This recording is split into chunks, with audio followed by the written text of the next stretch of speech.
आगामी स्थानिक स्वराज्य संस्थांच्या निवडणुकांसाठी भाजप निवडणूक प्रभारी म्हणून केंद्रीय सहकार राज्यमंत्री मुरलीधर मोहोळ यांच्याकडे जबाबदारी सोपवण्यात आली आहे। भारतीय जनता पक्षाचे प्रदेश अध्यक्ष रवींद्र चव्हाण यांनी मोहोळ यांच्या नावाची घोषणा केली आहे। तसेच आमदार महेश लांडगे, राहुल कुल, शंकर जगताप आणि गणेश बिडकर यांच्याकडे निवडणूक प्रमुख म्हणून जबाबदारी देण्यात आली आहे। पण मुळात प्रश्न निर्माण होतो की भाजप ज्या नेत्यांवर भ्रष्टाचाराचे आरोप सध्या सुरू आहेत त्यांच्याच हातात सूत्रे का देत आहे? भाजपला भ्रष्टाचाराला बळ द्यायचं आहे का? सविस्तर माहिती घेऊयात या व्हिडिओच्या माध्यमातून। नमस्कार, मी सनी आणि तुम्ही पाहताय दैनिक राज्य वृत्तपत्र। स्थानिक स्वराज्य संस्थांच्या निवडणुका येत्या काही दिवसात होणार आहेत। येत्या 2 डिसेंबरला जिल्ह्यातील नगर परिषद आणि नगरपंचायत निवडणुका होणार असून निवडणुकीसाठीचे वातावरण रंगण्यास सुरुवात झाली आहे। पार्श्वभूमीवर भाजपकडून निवडणुकीसाठी जिल्हा निवडणूक प्रमुख, जिल्हा प्रभारी यांच्या नियुक्तीची घोषणा करण्यात आली आहे।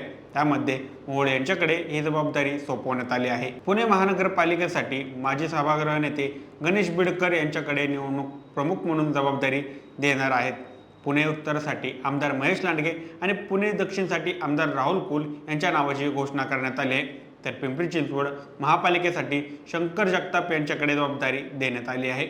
या चारही ठिकाणी मुरलीधर मोहोळ निवडणूक प्रभारी असणार आहेत। केंद्रात पंतप्रधान नरेंद्र मोदी यांच्या नेतृत्वात एनडीएचे तर राज्यात देवेंद्र फडणवीस यांच्या नेतृत्वात महायुतीचे सरकार सत्तेवर आहे। विकासभिमुख धोरणांची आखणी आणि त्याची वेगवान अंमलबजावणी हे केंद्र आणि राज्य सरकारचं वैशिष्ट्य आहे। त्यामुळे आगामी स्थानिक स्वराज्य संस्थांच्या निवडणुकीत मतदार नक्कीच भारतीय जनता पक्ष आणि महायुतीवर विश्वास दाखवतील। पुणे महापालिका आणि जिल्हा आणि पिंपरी चिंचवडमध्ये भाजप महायुतीच सत्तेवर येईल अशी प्रतिक्रिया मोहोळ यांनी दिली आहे। राज्यात भाजप आणि महायुतीला अनुकूल वातावरण आहे। पुणे महापालिकेत 2017-22 या काळात भारतीय जनता पक्षाची सत्ता होती। या 5 वर्षात पुणे शहराच्या भाजपने मोठ्या प्रमाणात विकास कामे केली। यंदाही पुणेकर भाजप आणि महायुतीच्याच पाठीशी राहतील याची मला खात्री आहे, असं बिडकर यांनी देखील सांगितलं आहे। गेल्या काही दिवसांपासून मुरलीधर मोहोळ यांच्यावर जैन बोर्डिंग जागा विक्री प्रकरणी मोठ्या प्रमाणात आरोप झाले आहेत। पुण्यातील मॉडेल कॉलनी परिसरातील NHD जैन बोर्डिंग जागा 1958 साली हिराचंद नेमाचंद दोशी यांनी सार्वजनिक ट्रस्टद्वारे मुलांसाठी वसतिगृह आणि धर्मशाळेकरिता त्यांनी ही जागा दान दिली होती। शिक्षणासाठी पुण्यात येणाऱ्या ग्रामीण भागातील विद्यार्थ्यांच्या निवासासाठी याचा चांगला फायदा होत आला आहे।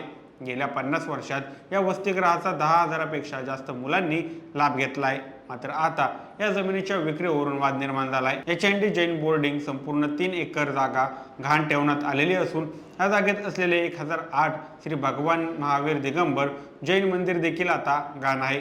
शिवाय 70 कोटी रुपयांच्या कर्जापोटी संपूर्ण जागेवर आता बँकेचा बोजा चढवण्यात आला आहे, अशी माहिती त्यांनी सोशल मीडियाच्या माध्यमातून दिली आहे।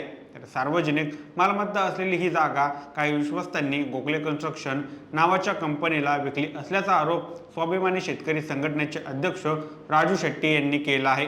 त्या कंपनीत खासदार मुरलीधर मोहोळ यांची भागीदारी असल्याचा आरोप त्यांनी यावेळी केला आहे। राष्ट्रवादी शरदचंद्र पवार गटाचे पुणे शहराध्यक्ष प्रशांत जगताप यांनी माध्यमांशी बोलताना म्हटलं आहे की गोखलेंनी जो ईमेल केलाय तो धर्मदायी आयुक्तांना किंवा राज्याच्या मुख्यमंत्र्यांना केला असता तर समजू शकलो असतो, पण त्यांनी मुरलीधर मोहोळ यांना ईमेल केला। म्हणजे मुरलीधर मोहोळच या कटाचे सूत्रधार आहेत। मुरलीधर मोहोळांमुळे त्यांनी 203 कोटी रुपये गुंतवले, ते परत मिळणार नाहीत म्हणून त्यांच्याकडूनच ते वसूल करून घेण्यात यावेत म्हणून त्यांनी ईमेल केलाय। त्यामुळे मुरलीधर मोहोळच सूत्रधार आहेत किंवा त्यांच्या पाठीशी असणारे देवेंद्र फडणवीस सूत्रधार आहेत, असं वक्तव्य त्यांनी यावेळेस केलं आहे। या सगळ्या गोष्टी सुरू असताना भाजपने या गोष्टी बाजूला सारत निवडणुकांची जबाबदारी मोहोळ यांच्यावर दिली। त्यामुळे सामाजिक संभ्रम निर्माण करणारी ही बाब आहे। दुसरीकडे मावळची जबाबदारी दिलेले भाजप आमदार महेश लांडगे यांच्यावरही मतदान यादीत घोळ केल्याचे आरोप आहेत। भोसरी मतदारसंघात मोठ्या प्रमाणात मतदार यादीतील गैरप्रकार झाल्यामुळे निवडणूक प्रक्रिया अपेक्षित पारदर्शकतेने झाली नाही, असा आरोप करणाऱ्या निवडणूक याचिकेची दखल घेत न्यायमूर्ती RI छागल यांनी प्राथमिक सुनावणी अंती आमदार महेश लांडगे यांना नोटीस बजावली आहे। त्यामुळे प्रश्न असा उपस्थित होतो की भाजपला भ्रष्टाचाराचे आरोप असलेल्यांचे हात बळकट करायचे आहेत का? ज्यांच्यावर भ्रष्टाचाराचे आरोप झाले आहेत त्यांनाच भाजपा बळ देत असेल तर आगामी स्थानिक स्वराज्य संस्थांच्या निवडणुकांमध्ये धुव्वा उडल्याशिवाय राहणार नाही। अनेक भ्रष्ट असलेल्या नेत्यांना यामुळे येत्या निवडणुकांमध्ये बळ मिळेल आणि त्याचे परिणाम सामान्य नागरिकांना भोगावे लागतील। बाकी या सगळ्याबाबत तुम्हाला काय वाटतं?